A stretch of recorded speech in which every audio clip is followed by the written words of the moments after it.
कुल मिला के जो मदरसे खोले गए हैं, मदरसों में यही ट्रेनिंग दी जाती है उन लोगों को, उनको जिहादी बनाया जाता है, धार्मिक तालीम दी जाती है। और हमारी सरकार भी इतनी गई गुजरी है कि धार्मिक तालीम के लिए उन लोगों के जिहादियों के लिए पैसा दिया जाता है।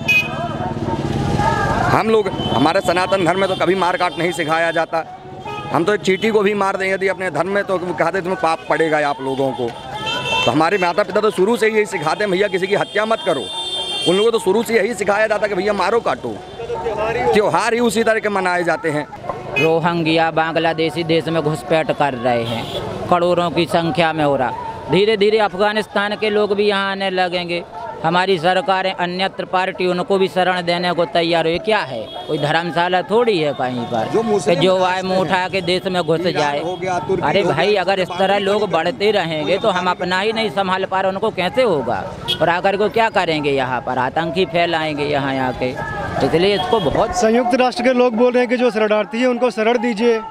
भाई वही तो समझ में नहीं आता। जो ईरान पूरा मुस्लिम बहुल है, तुर्की पूरा मुस्लिम बहुल है, सभी ने अफगानिस्तान के बगल में बाउंड्री खड़ी कर दी है कि भैया लोग यहाँ आए ना, बॉर्डर सील कर दिए गए हैं। यूपी का जो चुनाव खुला मंच है वो सभी के लिए आमंत्रित है यहाँ पर। प्लस अगर जनता का कहा जाए तो सभी लोग देख रहे, विकास भी चारों तरफ हो रहा है और लोग भी संतुष्ट हैं। कुछ कमी सरकार की महंगाई वगैरह मुद्दा, लोगों को थोड़ी सी दिक्कत है, मिडिल क्लास का व्यक्ति परेशान है थोड़ा सा महंगाई को लेके, पर धीरे धीरे कंट्रोल हो रहा है सिचुएशन भी और हालात भी सुधर। काफ़ी विकास भी यहाँ पर बनारस में हो रहा है। मुख्यमंत्री आप लोग किसको देखना चाहते हैं? वैसे तो योगी जी बहुत अच्छे मुख्यमंत्री जी हैं। योगी जी हैं, योगी जी हम लोग परफेक्ट हैं और योगी जी काम भी कर रहे हैं। मेन बात है जो ये आतंकवाद था और लोग जो माफियागिरी था, इन सब में अंकुश लगा हुआ है। इस समय व्यक्ति एकदम सुकून से जी रहा है। कभी कहीं जाइए मुस्लिम एरिया में जाइए तो बड़ा भय का माहौल रहता था, वो सब भय का माहौल ख़त्म हो गया है। हम स्वयं पर्सनल हम कहीं जाते थे, मुस्लिम एरिया दिखता था, बड़ा भय लगता था, वो भय समाप्त है हम लोगों के अंदर से। योगी जी के आने से कि हमें खूब अच्छा फ़ायदा हुआ है और फिर योगी जी आएंगे और डेवलपमेंट भी कर रहे हैं, विकास भी कर रहे हैं, सब कुछ अब आप लोग भी देखिए यहाँ पे विकास हो ही रहा है। मुस्लिम एरिया में भय की बात करें, जैसे अभी बंगाल में लोग जाते हैं मुस्लिम एरिया में ही भय खाते हैं। बिल्कुल बिल्कुल खाते हैं।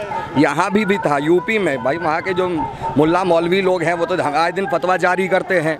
जो हिंदू जहाँ पर मुस्लिम बहुसंख्यक हैं वहाँ से हिंदुओं का पलायन करवा रहे हैं और जाके जहाँ पर हिंदू बहुसंख्यक है वहाँ मुस्लिम अल्पसंख्यक हैं, वहाँ तो कुछ नहीं उनको होता है। मैं एक तो बात बता रहा हूँ बुलेटन की। बुलेटन में कुछ एरिया ऐसा है जहाँ मुस्लिम थे, थोड़ा अल्पसंख्यक थे, अब वहाँ धीरे धीरे बहुसंख्यक होने लगे। तो हिंदुओं के घरों में वो लोग क्या करते हैं, पान जाके थूकेंगे, रात को जाके निपट देंगे, कुछ भी कर देंगे, माने हिंदुओं को परेशान करना और अतिक्रमण करना, यह सब उन लोगों की नीति रहती है। और यही अफगानिस्तान में हुआ है। ये जो इस तरह जिहादी मानसिकता के लोग हैं, ये भारत में भी इन जिहादी जो संगठन हैं, इन पर अंकुश नहीं लगाया जाएगा तो एक दिन भारत का भी हाल अफगानिस्तान की तरह ही होगा। भारत के बहुत सारे मुसलमान जो हैं वो तालिबान का समर्थन कर रहे हैं। समाजवादी पार्टी के जो सांसद हैं संभल से शफीकुर रहमान बुर्क, वो बोल रहे हैं कि वो सही है, जैसे कि भारत के लोग अंग्रेज़ों से लड़े तो तालिबान के लोग उनसे लड़ रहे हैं, तो उनकी तुलना स्वतंत्रता सेनानियों से कर रहे हैं। इसको आप लोग कैसे देख एक चीज़ बस मुझे समझ नहीं आता, उन लोगों जिहादियों की मानसिकता तो इन जिहादियों वाली रहती है, उन लोगों को ऐसी तालीम ही दी जाती है। पहली बात तो ये है कि वो कोई अंग्रेज नहीं वहाँ शासन किया है कि अन्यत्र राज्य के लोग, अन्यत्र देशों के लोग वहाँ शासन तो कर नहीं रहे हैं। वहाँ चुनाव हुआ है, चुनाव के तहत राष्ट्रपति चुने गए थे, तो कहाँ से कोई जिहाद होगा। मान लो आज यहाँ पर हैं, कल ये ओवैसी वगैरह आकर के जिहाद कर दें यूपी में और बंगाल में, सब जगह के हम लोग बहुसंख्यक हैं, कश्मीर की तरह जिहाद शुरू कर देंगे तो हम लोग को तो भागना ही पड़ेगा ना आने वाले समय में। अभी तो हम लोग बहुसंख्यक हैं, वो कुछ नहीं कर रहे हैं, बेचारे दबे हुए हैं, अंदर लगे हुए हैं वो गजवा हिंद के तर्ज पर कि 2031 में हमको अपना प्रधानमंत्री चाहिए। तो इसी तरह वहाँ पर भी वो गजवा हिंद चला, वो अफगान चला रहे थे, वहाँ वो लोग सफल हो गए। आप बताइए सर, अफगानिस्तान में जो हो रहा है उस पर क्या कहेंगे? आप बताइए अफगानिस्तान में जो स्थिति इस समय है उस पर क्या? भाई साहब बोलिए। अफगानिस्तान की स्थिति जो है बिल्कुल ठीक नहीं, क्योंकि आने वाले समय पे सभी देशों को बहुत बड़ा एक खतरा है। और ख़तरा के अनुसार अगर इस तरह कहीं हो तो फिर एक लोकतंत्र और प्रजातंत्र का कोई मतलब नहीं रह जाता। इस तरह सभी जगह विद्रोही खड़े हो जाएं और अपना अपना एक नियम बनाने लगें तो इस तरह में देश नहीं चलते हैं। और दूसरी बात, जो सिचुएशन वहाँ घट रही, आने वाले समय सभी देशों को बहुत ख़तरनाक चीज़ें होने वाली है और इससे सभी देशों को मिलकर के एक साथ होकर के कुछ इसका निष्कर्ष निकालना बहुत ज़रूरी है, बहुत जल्द। अगर इस तरह होते रहा तो धीरे धीरे छोटे जो देश हैं सभी तबाह होने की कगार पर आ जाएंगे। धीरे धीरे लोगों की देख रहे हैं आगे यहाँ भी भारत में से कई संगठन खड़े हुए हैं जिस पे कोई सरकारें बोलने को तैयार नहीं है। आए दिन उनके आतंकवादी पकड़े जाते, फंडिंग पकड़ी जाती, कई चीज़ें होती। अभी बंगाल में इतनी हिंसा हुई, किसी पार्टी ने एक शब्द नहीं बोला। प्लस अगर कहीं अन्यत्र जहाँ बीजेपी की सरकार होकर एक छोटी घटना हो जाए तो सभी पार्टी उस पर इकट्ठी हो जाती हैं। बंगाल में इतने लोगों को मार दिया गया, बलात्कार, अन्यत्र घटनाएं हम लोगों ने मीडिया के माध्यम से देखा, किसी सरकार ने नहीं बोला, किसी ने व्यक्ति खड़ा नहीं हुआ। प्लस अगर कोई बात यही यूपी में या एमपी या कहीं अन्यत्र बीजेपी की सरकार में घटना हो तो वहाँ पे सारी पार्टी एक हो जाती हैं। और ये आने वाले समय बहुत पार्टी को होना चाहिए पर जनता को देख करके भी कार्य करना चाहिए। आने वाले समय में क्या है, जिस तरह कि वहाँ अफ़गानिस्तान में तालिबानी शासन हो गया, ठीक है, जितने जिहादी संगठन होंगे वो तो सभी लोग भावी होंगे धीरे धीरे। भाई उन लोगों को एक मैसेज मिल गया ना कि जिहाद में बहुत बड़ी शक्ति है, भाई एक सरकार को गिरा सकते हैं और कब्जा कर सकते हैं। तो जो छोटी मानसिकता के लोग हैं, जिहादी मानसिकता के लोग हैं, वो तो अब यही करेंगे, अपना 1000-2000 का संगठन। जो दिल्ली दंगों का आरोपी है वह कह भी रहा है कि यदि हम लोग जैसे तालिबान ने काम किया वैसे ही काम करें तो भारत में भी हम लोग कर सकते हैं ये चीज़। जी जी बिल्कुल बिल्कुल, यही भाई ये कुल मिला के जो मदरसे खोले गए हैं, मदरसों में यही ट्रेनिंग दी जाती है उन लोगों को, उनको जिहादी बनाया जाता है, धार्मिक तालीम दी जाती है। और हमारी सरकार भी इतनी गई गुजरी है कि धार्मिक तालीम के लिए उन लोगों के जिहादियों के लिए पैसा दिया जाता है। हम लोग, हमारे सनातन धर्म में तो कभी मार काट नहीं सिखाया जाता। हम तो एक चींटी को भी मार दें यदि अपने धर्म में तो कहते तुम्हें पाप पड़ेगा आप लोगों को। तो हमारे माता पिता तो शुरू से ही यही सिखाते हैं, भैया किसी की हत्या मत करो। उन लोगों को तो शुरू से यही सिखाया जाता कि भैया मारो काटो।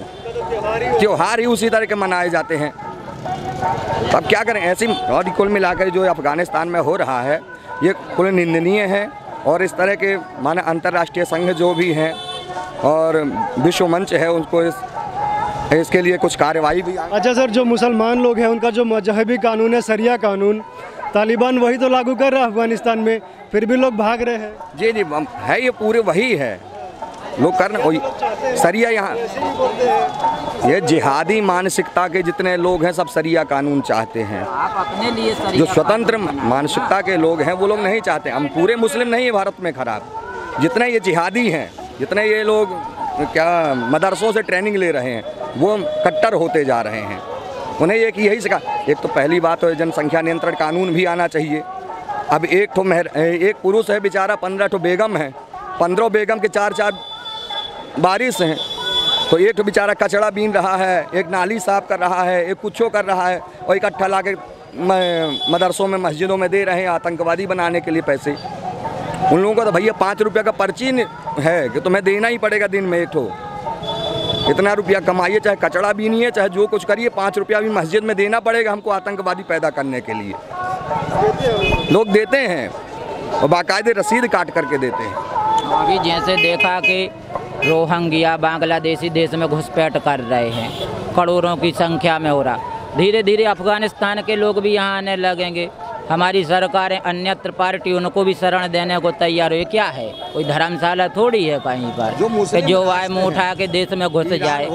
अरे भाई, अगर इस तरह लोग बढ़ते रहेंगे तो हम अपना ही नहीं संभाल पा रहे, उनको कैसे होगा। और आकर को क्या करेंगे, यहाँ पर आतंकी फैलाएंगे यहाँ आके। इसलिए इसको बहुत संयुक्त राष्ट्र के लोग बोल रहे हैं कि जो शरणार्थी है उनको शरण दीजिए। भाई वही तो समझ में नहीं आता। जो ईरान पूरा मुस्लिम बहुल है, तुर्की पूरा मुस्लिम बहुल है, सभी ने अफगानिस्तान के बगल में बाउंड्री खड़ी कर दी है कि भैया लोग यहाँ आए ना, बॉर्डर सील कर दिए गए हैं। और वह धीरे धीरे अब करके समुद्र के रास्ते भारत भेज दिए जाएंगे। यहाँ की पार्टी तो जानते हैं, वही गुरिल्ला युद्ध भी लड़ेंगे, उनको बसा लेंगे, अपने घर में छुपा लेंगे, यही करेंगे। भारत सरकार तो बोले कि हिंदुओं को और सिखों को ही हम लेंगे, बाकी को नहीं। भाई NRC क्यों नहीं आने दे रहे, इसीलिए नहीं आने दे रहे हैं। ये जिहादी मानसिकता के जितने लोग हैं आने वाले समय में भारत के लिए भी खतरा है। आप बताइए सर, अफगानिस्तान में जो हो रहा है उसमें क्या कहेंगे? अब क्या कहें, जो भैया कह रहे हैं उसमें कोई भी संक्षेप नहीं है, वो सच्चाई है। क्योंकि पहले तो भारत को ही समझना चाहिए, बाहर जो सोच रहे हैं उससे मतलब समझने, पहले बाहर के रहने वाले से मतलब है, भारत को रहने वाले से मतलब है। जब भारत सोचेगी तब वो खुद सोच सकते हैं। जो भारतीय मुसलमान हैं, जब इजराइल ने फ़िलिस्तीन पे हमला किया था तो इजराइल को बोले थे कि बहुत ख़राब देश है, मतलब उस पर मतलब लानतें भेज रहे थे। लेकिन अब पाकिस्तान को कुछ नहीं बोल रहे हैं, तालिबान को कुछ नहीं बोल रहे हैं, जबकि ये लोग सपोर्ट पाकिस्तानी तो कर रहा है। लेकिन भारत में के कभी कभी इंडिया वाली बात करते हो तो इसकी सपोर्ट की मतलब क्या हो? आप उनका सपोर्ट करते हो, भारत का सो सपोर्ट कर रहे हो? कहाँ सपोर्ट करते हो आप? पहले आप तो खुद पक्षपात दिखा रहे हो। आप इंडिया में रह के भी आप पक्षपात वहाँ का करते हो, यहाँ का नहीं करते हो। यदि सपोर्ट करते हो इंडिया में रह के तो इंडिया की सपोर्ट करो ना, वहाँ के क्यों सपोर्ट कर रहे हो? देखिए, जो कार्य करे वही सीएम हो सकता है, और वाराणसी जिसको हरी झंडी दिखाती है वो पूरी दुनिया का होकर रह जाता है। तो सबसे बड़ी बात है कि जो संक्रमण का काल चल रहा है ये सबको इस समय गर्दिश में डाल दिया है। लेकिन नो डाउट विकास का कार्य जिस तरह से हो रहा है, कुछ तथाकथित लोग जिसे खराब करना चाह रहे हैं, बदनाम करना चाह रहे हैं, उस साजिश को नाकाम कर दिया जाएगा। और निश्चित वाराणसी बाबा विश्वनाथ की नगरी है और यहाँ का तिलक भाल जिसके मस्तक पर लगता है वही विजय प्राप्त करता है। अच्छा, ये बताइए सर, अफगानिस्तान में जो स्थिति हो रही है, तालिबान ने अफगानिस्तान पर कब्जा कर लिया है, उस पर क्या कहेंगे? आतंकियों को जो शरण देगा उसका यही हाल होगा। आतंकवादियों को जो शरण देता है, जो उनको बढ़ावा देता है, जब अपने सिर पे पड़ता है तो आदमी इसी तरह बौखलाता है। समाजवादी पार्टी के सांसद हैं शफीकुर रहमान, वो समर्थन कर रहे हैं तालिबान का।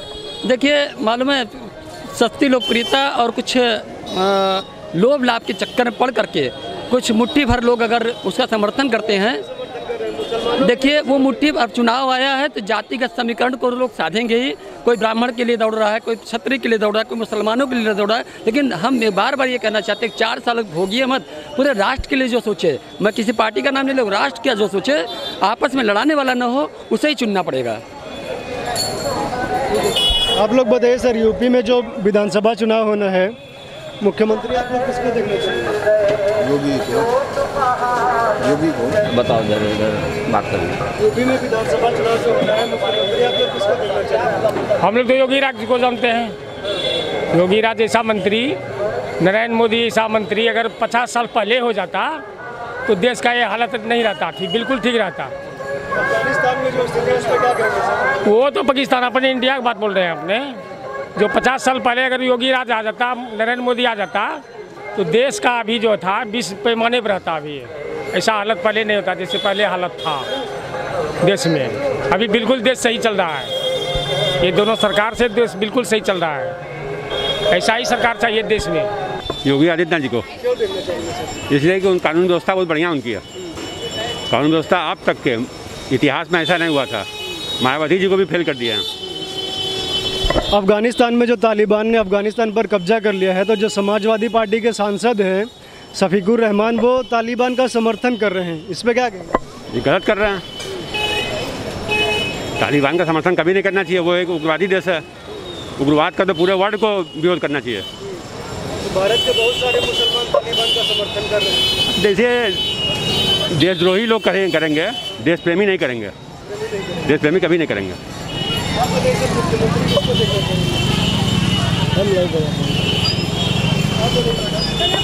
योगी आदित्यनाथ जी को देंगे।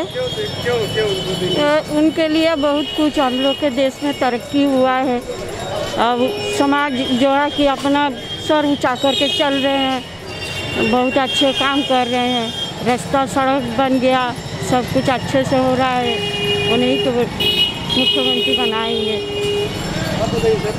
यूपी में जो विधानसभा चुनाव होना है, मुख्यमंत्री किसको देखना चाहिए? अभी तो फिलहाल में आदित्य योगीनाथ को ही देखना चाहेंगे। क्यों देखना चाहिए? उनके कार्यकाल में ठीक ठाक सब चल रहा है। अच्छा, अफगानिस्तान में जो हो रहा है, आप लोग को कुछ पता है इसके बारे में? नहीं, उसके बारे में हम कुछ नहीं बता पाएंगे। ठीक है, नहीं। हाँ बताइए सर। हाँ सर, पूछिए। यूपी में जो विधानसभा चुनाव हो रहा है, मुख्यमंत्री किसको देखना चाहिए? एकमात्र योगी आदित्यनाथ। तो उनका प्रशासन बहुत अच्छा है, बहुत बढ़िया है। हाँ, उनके प्रशासन में सब कुछ काम अच्छे से हो रहा है, गरीब आदमी को सारी सुविधा मिल रही है और बीजेपी ही जीते, योगी आदित्यनाथ ही आए। क्या क्या सुविधाएं मिल रही हैं गरीब व्यक्तियों को? सबसे पहले तो कोरोना वैक्सीन टीका सबको लग रहा है, पुलिस में सुनवाई हो रही है और रोड बहुत अच्छा बन रहा है, लाइट चारों तरफ लग रही है। आप ये देख रहे हैं जो सारा ये सब योगी आदित्यनाथ की वजह से है। बीजेपी शासन सबसे अच्छा शासन है। पहले जो है पुलिस में सुनवाई नहीं होती थी। सर पहले क्या होता था, सपा के शासन में तो आपको ही पता होगा कि कोई क्राइम होता था ज़्यादा, इस समय इतना नहीं है। सर अफ़गानिस्तान में तो यही कहूँगा कि भारतीय जो भी वहाँ नागरिक हैं वो भारत ठीक ठाक लौट जाएं बस। सपा के जो सांसद है शफीकुर रहमान संभल से तालिबान का समर्थन कर रहे हैं। अब सर अब राजनीति में कुछ भी हो सकता है सर, वो किसी का समर्थन करें, लेकिन भारत सरकार ने तो एक आतंकवादी संगठन घोषित किया है उसको, तो ये तो भाई जो भी है वो गलत है। सर अब इसमें क्या बोलें, ये गलत है। जो भी है वहाँ पे लोकतंत्र बहाल हो, यही सबसे अच्छा है सर। Thank you sir.